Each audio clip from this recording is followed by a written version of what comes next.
P Sampath Kumar గారు నమస్కారం అండి. నమస్కారం అండి.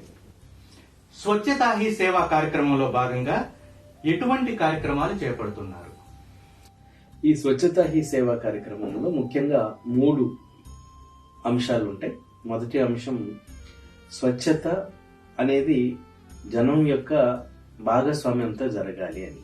సో ఇది జన భాగీదారి. రెండో అంశం ఏంటంటే సంపూర్ణ స్వచ్ఛత. స్వచ్ఛత అనేది కేవలం main roads, beach roads, VIP roads కాకుండా ప్రతి ప్రాంతంలో, అంటే షాపింగ్ ఏరియాస్ మొదలుకొని స్కూల్స్ కానీ, కాలేజెస్ కానీ, ఇతర ప్రభుత్వ ఆఫీసులు కానీ, అదేవిధంగా కమర్షియల్ జోన్స్ కానీ, టూరిస్ట్ ప్లేసెస్ కానీ, వీటన్నిటినీ పరిశుభ్రంగా ఉంచాలి అన్నది సంపూర్ణ స్వచ్ఛత అనేటువంటి రెండో అంశం.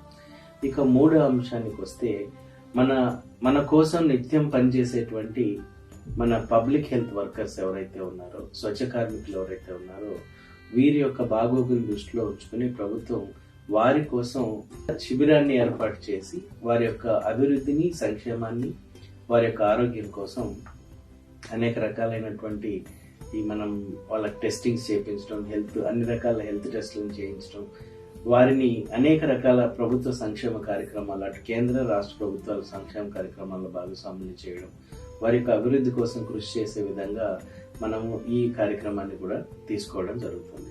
సో ఈ 3 అంశాలని ప్రధానంగా దృష్టిలో పెట్టుకొని సెప్టెంబర్ 17 నుంచి అక్టోబర్ 2వ తారీఖు వరకు కూడా ఈ కార్యక్రమాలు జరుగుతాయి. 2వ తారీఖు it's a culmination of whole 2 weeks programme.